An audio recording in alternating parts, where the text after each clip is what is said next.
85 million years ago, dinosaurs dominate the landscape. What land there is, for most of the planet is covered by water.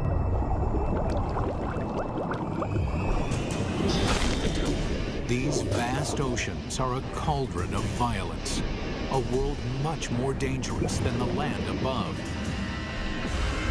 This is the brutal world where an ultimate predator is born and bred. This mosasaur was the most dangerous creature in the most dangerous ocean ever. It's 45 feet long. It's the size of a Greyhound bus.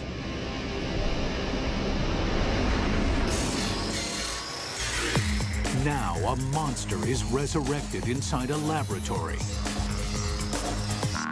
and its killing secrets revealed. This is a mosasaur, and this is a megabeast.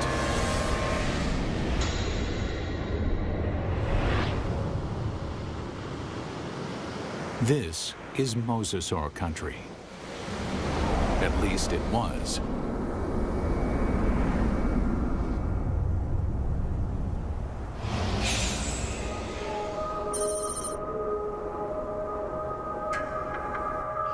Where I'm standing would have been the bottom of the Western Interior Sea about 85 million years ago.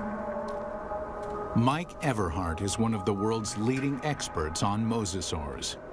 The horizon would have been ocean for as far as you could see. The seaway stretched for hundreds of miles from where we're standing. At this time, the climate is warmer, so there are no polar ice caps. Sea levels rise until well over 80% of the planet is covered with ocean. The center of North America was covered with water from Nevada to Missouri, from the Gulf of Mexico on up past the Arctic Circle. The floor of this ocean, known today as the Kansas Chalk, was created by billions and billions of nanofossils, the shells of tiny plankton that drifted down and were deposited on the seabed. What we're looking at here is literally hundreds of thousands of years of deposition on the sea bottom of the Western Interior Sea. What we see back here is roughly an inch per 700 years to build up that much chalk. So there's untold billions of these animals there.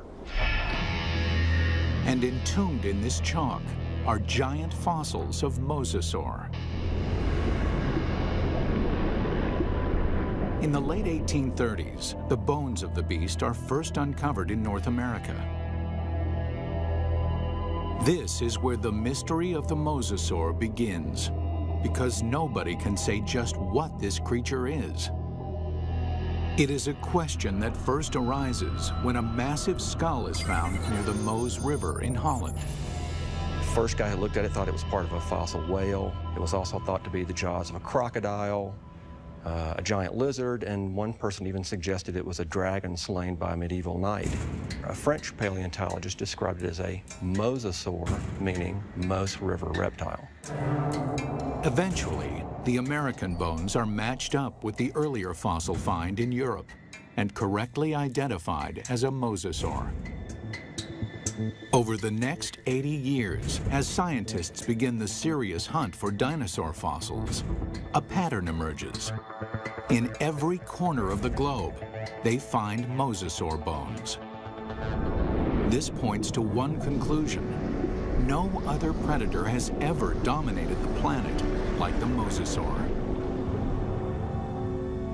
This guy weighed 8 tons. It could easily swallow a full-grown human male whole, just like a tater tot. Scientists investigating mosasaurs realized that nothing on Earth could have stopped them.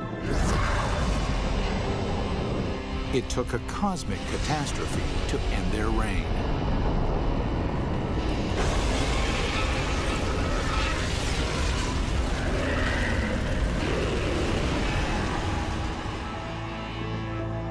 As scientists explore mosasaur evolution, their investigation yields a startling revelation. The ocean's top predator came from the land. These sea monsters began their journey as tiny lizards at the mercy of giant dinosaurs.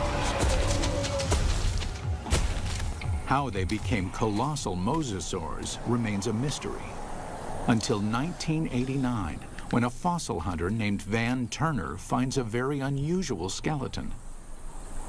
Turner takes the fossil to Mike Polson, a paleontologist at Southern Methodist University.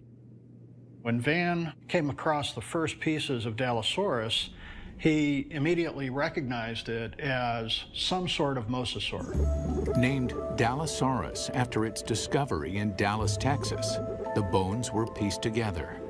Then, scientists connect the dots. Dallosaurus is an interim form, a missing link between mosasaurs and the tiny terrestrial lizards that are their ancestors. The lizards, dubbed Aegialosaurs, face a constant threat from the larger, fiercer dinosaurs. They flee to the ocean. 3 million years later, they evolve into Dallosaurus. Their toes evolve into webbed feet, so they can no longer function on land. In the span of 6 million years, they grow from a small 3-foot lizard into the giant 50-foot mosasaur. The mosasaur's development demonstrates that even in evolution, timing is everything. Warm temperatures and shallow seas create an abundant food chain in the ocean. This is a perfect environment for animals to take to the water. But these life-giving seas can quickly turn deadly, even for mosasaurs. The competition is everywhere. Everything in the oceans then would have looked very strange to us today. All the fish seemed to have been armed with mouthfuls of teeth. It seemed like everything in that ocean was a predator and just built for killing things. Like Zephactinus, a bony fish that is armed with a mouth full of long, needle-like teeth. The plesiosaurs are marine reptiles and top predators for over 100 million years. They come in 2 lethal varieties. One deals death through speed and agility. The other is a behemoth, so mammoth, nothing dares challenge it. And of course, there are the sharks.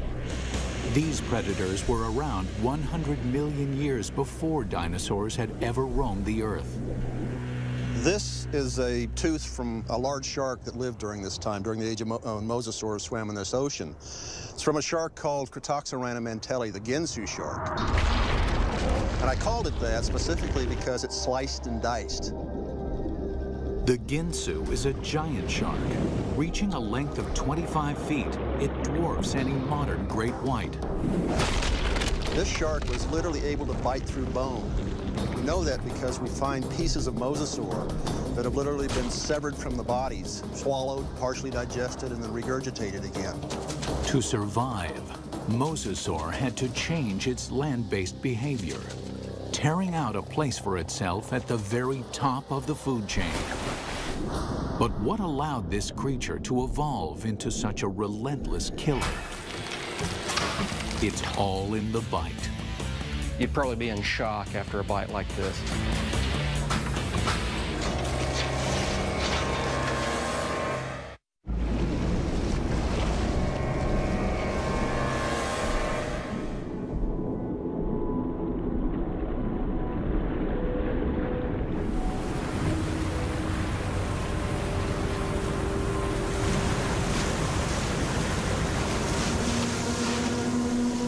Taking her up.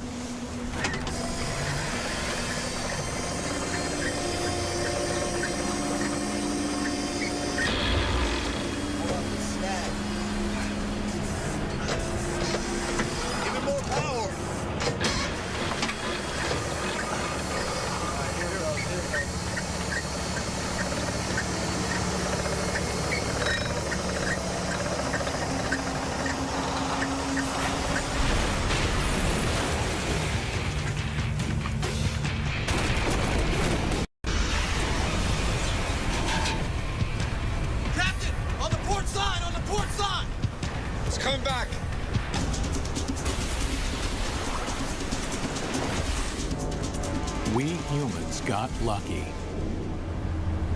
We managed to miss out on the mosasaur.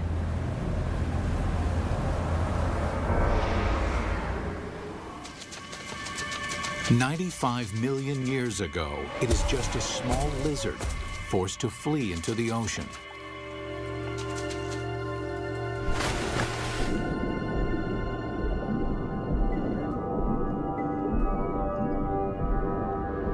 Within 6 million years, it grows into one of the most successful predators of all time.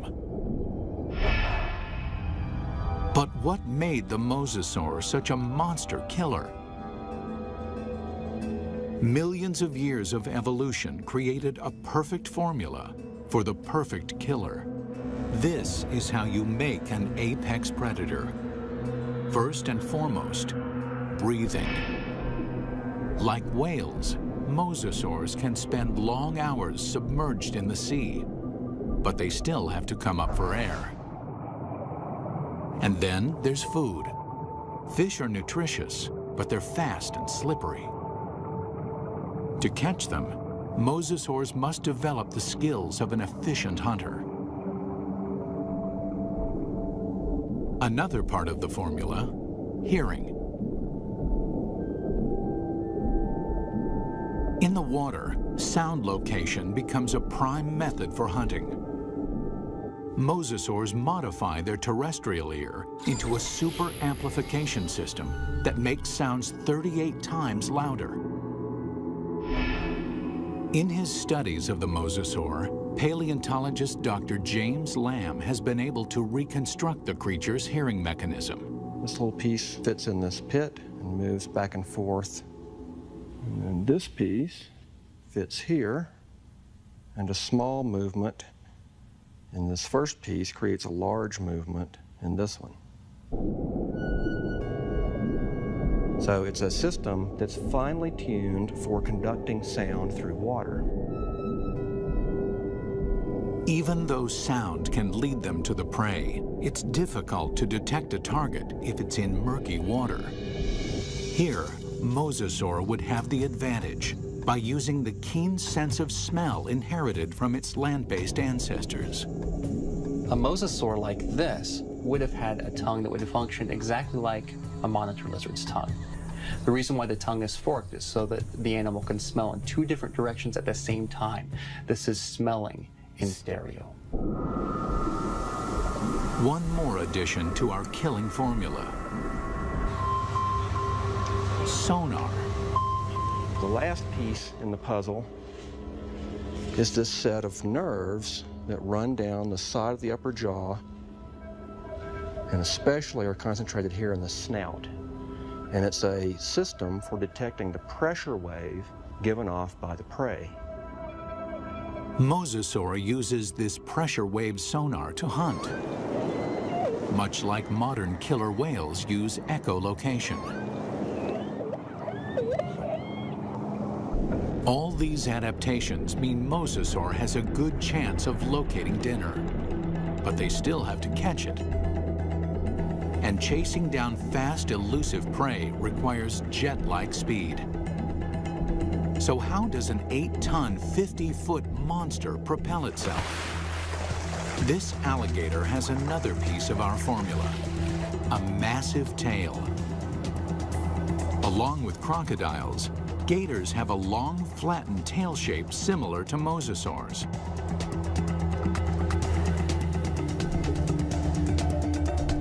They use the whip-like action of their tails to move quickly through the water. One of the things you notice, first off, when you look at a mosasaur, is fully half the length is the tail. Mosasaurs retain their terrestrial lizard shape, except for the tail, which evolves from a round, snake-like shape into a wide, flat paddle. If you look at the vertebra on the tail, they have expanded bony struts top and bottom for the swimming organ that helps them swim. Using modern gators and crocs as a comparison, scientists estimate a mosasaur can reach a top speed of 30 miles an hour. Its whip-like tail is good for quick acceleration, but not sustained high-speed chases. Fish are built to swim fast and far. Mosasaurs won't win a marathon, so they have to strike quickly.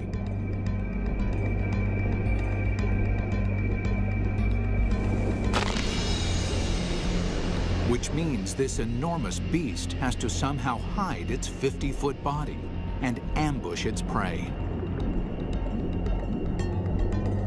Imagine that this animal is sitting on the bottom, takes a deep breath, it just waits there for something to swim by, close enough that it can get that sustained burst of speed to go out and catch it. Speed and surprise are two critical elements. But mosasaurs also need agility. That's where the paddles come in. They propel themselves with the tail, they steer with the paddles. These paddles are short and strong, allowing this long lizard to corner on a dime. Like flaps on an airplane wing, the paddles create drag, which makes them turn.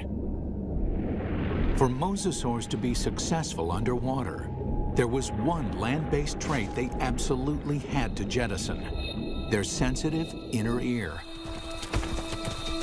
The inner ear controls a creature's sense of balance. For land-based predators, maintaining balance is critical. If they stumble, their prey escapes.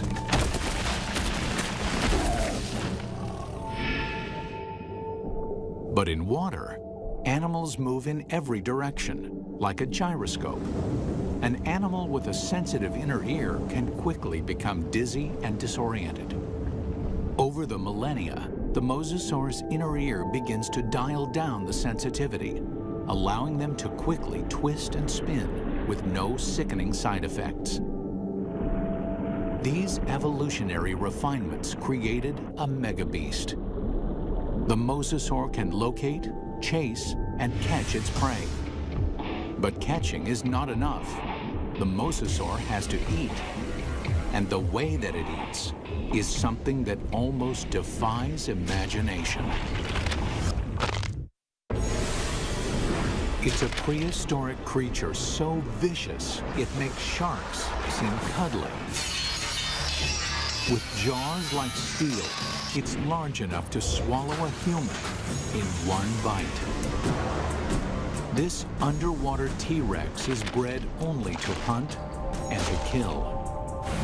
And across the oceans of planet Earth, this megabeast rules.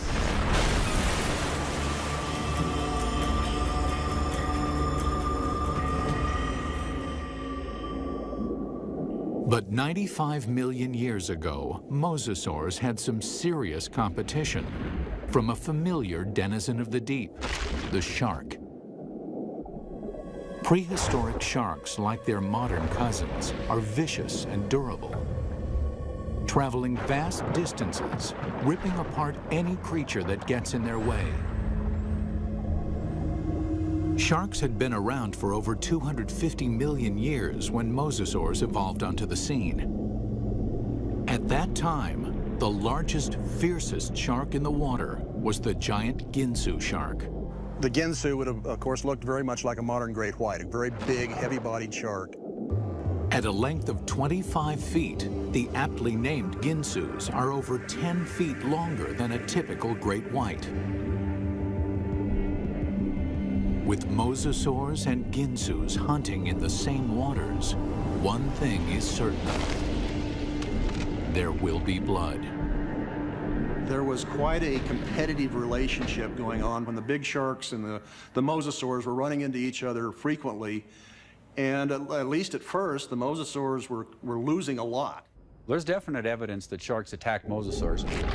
You can see right here that there are clear bite marks from the arc of the mouth of a shark that was attacking. These big sharks carved up a lot of mosasaurs. So we find shed teeth, we find bones that are severed during this time.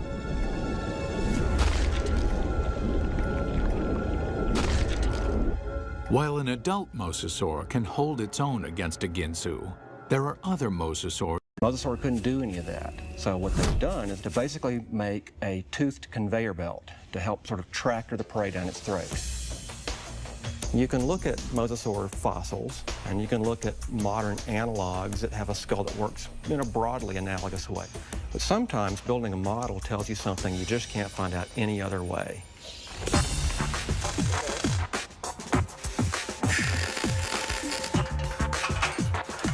Dr. Lamb works with Real Effects in North Hollywood, California to build a life-size mosasaur skull, complete with a set of death-dealing jaws.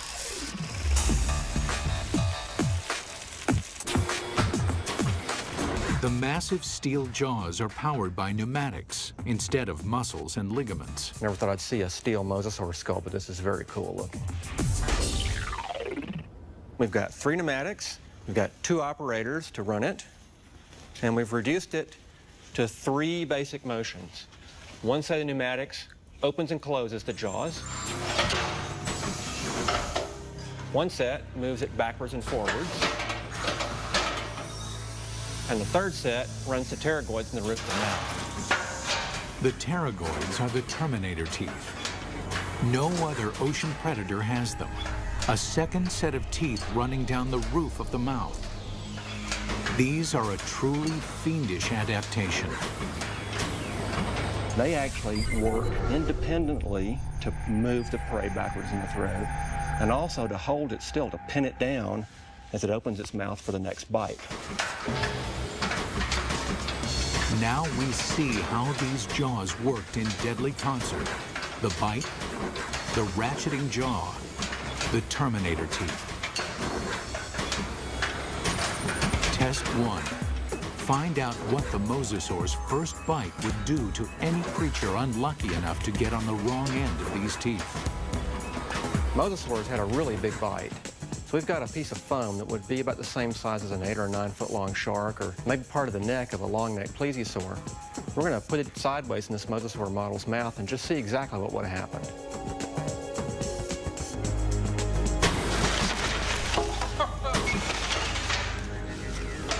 Well, that's going to leave a mark, isn't it? That's a broken neck. I'm pretty convinced that this thing would have probably killed something with the first bite. First time it bit down and ratcheted back like that, the thing's neck is broken. Test 2. Measure the capacity of its bite. Very simply, when our metal mosasaur chomps, how much ersatz meat goes into its mouth? We've got this piece of foam with 4-inch squares painted on it. We're going to feed it to this mosasaur and see how much with each bite this thing would have dragged its prey down its throat.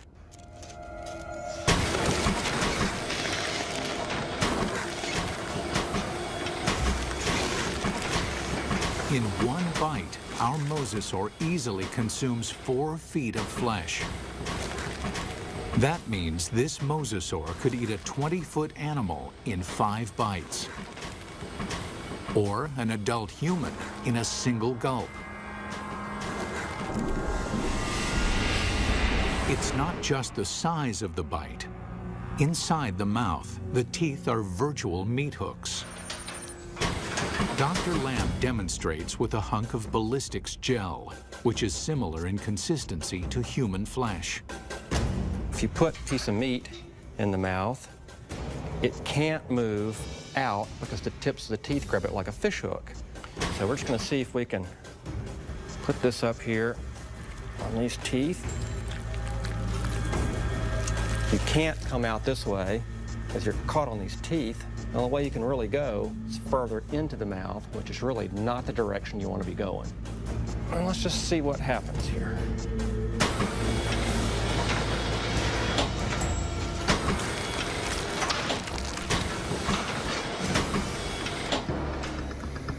Well, I don't think there's any doubt that you wouldn't want to be a swimmer in a late Cretaceous ocean.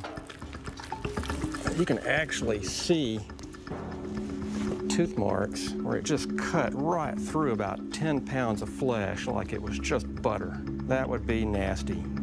The only good thing about this is that you'd probably be in shock after a bite like this. Maybe you wouldn't feel the rest of it. Final test. How the jaws perform eating simulated live prey. The first fish is immediately trapped on the barb-like teeth. And the rest?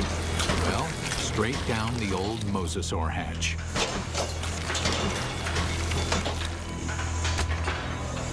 In 20 seconds, our captive mosasaur can eat 500 pounds of fish.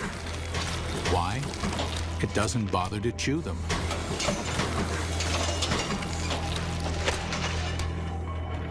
There's a rapidly vanishing cloud of red and a few scales, and that's all that's left of it. For dessert, they test an item that mosasaur never had the opportunity to eat.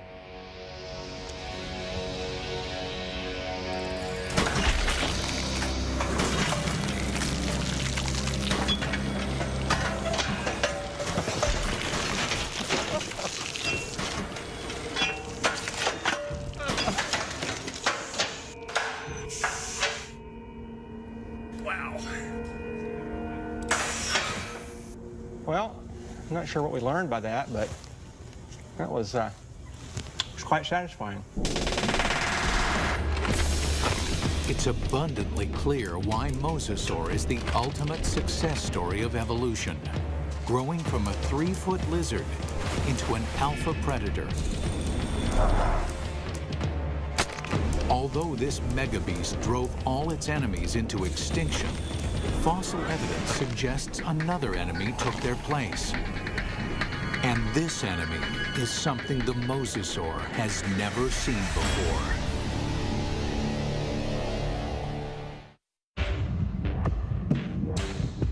From its humble beginnings as a 3-foot lizard, the mosasaur evolved into the most dominant megabeast the world has ever seen. Nothing in the ocean can kill it, let alone live with it. But the threat may have come from another direction. What we're looking at here is what I would like to call a paleo crime scene. It's a very old cold case file. Scientists studying mosasaur fossils find evidence of attacks on these giant reptiles. There's a healed bite mark here, this raised ridge. There's a second puncture wound here with this lip of reactive healed bone around it. There are 2 marks up here on the top of the skull, and it probably killed the animal fairly quickly. What animal is vicious enough to attack the deadliest creature in the sea? And we can measure the distance between those bites, and we can marry it up with the jaw of another larger mosasaur, and the teeth fit perfectly into those holes. It makes perfect sense. The only thing mosasaur had to fear may have been mosasaur itself. Experts think that mosasaurs engaged in snout wrestling or face biting to establish dominance. We see really analogous behavior in modern saltwater crocs. Almost always the males, and they're defending a breeding or feeding territory.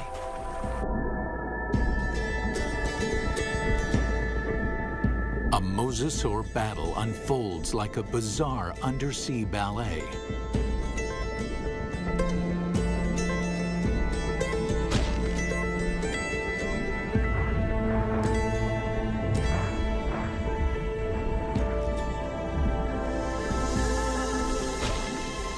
When one establishes dominance, the other gives up and swims away. This type of competition is common animal behavior. But scientists uncover something shocking in this particular set of fossils. Evidence that suggests not simple predation, but something close to murder. We've got the fossil evidence that shows that mosasaurs killed other mosasaurs, and they didn't eat them. I mean, it wasn't for food. By looking at the damage on the skull, Everhart believes that this wrestling match turned deadly. The fossil evidence shows the dominant mosasaur clamps down on his opponent's skull. And as the skull of the mosasaur rolled to the side, these teeth pulled out and left these big drag marks across the bone, very deep wounds. Not only is the skull crushed, but evidence suggests the killer then broke the victim's neck. We found the neck laying off like this at a 45-degree angle to the skull, indicating that it's probably broken right up here next to the brain case. Not even great white sharks or saltwater crocs deliberately kill their own kind. They killed, kind of like humans, they killed for other reasons than for food. And mosasaurs were different in that regard. We don't see that in very many other animal groups. Still, scientists believe this gladiator-like behavior would not have caused the mosasaur to go extinct. In point of fact, they seem to thrive on violence.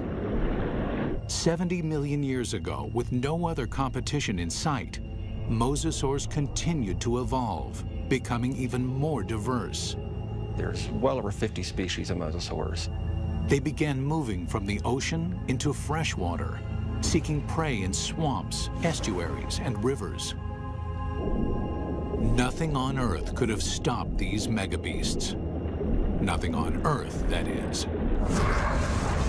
It took a 6-mile-wide chunk of rock that slammed into the Earth 65 million years ago to end the reign of the mosasaur.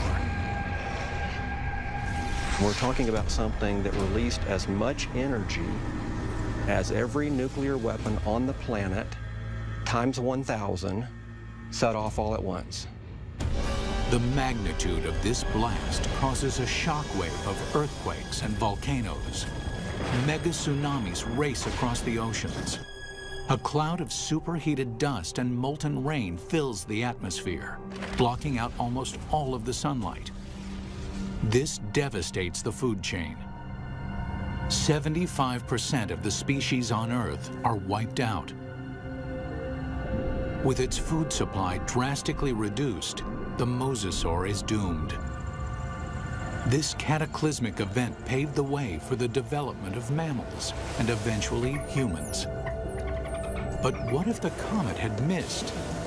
If mosasaurs had been allowed to thrive, how different would our world be? We wouldn't have any whales, or dolphins, or porpoises, or seals, or sea lions. The oceans and all its fish would belong to the mosasaurs. Bring her down. Fishermen would find very little to catch, if indeed there were humans on the planet at all.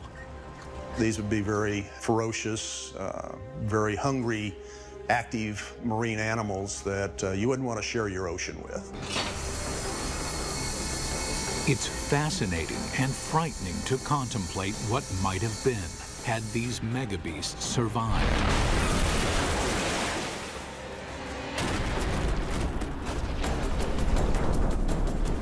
The oceans of the world patrolled by these giant killing machines, 50 feet long, with jaws the size of T-Rex.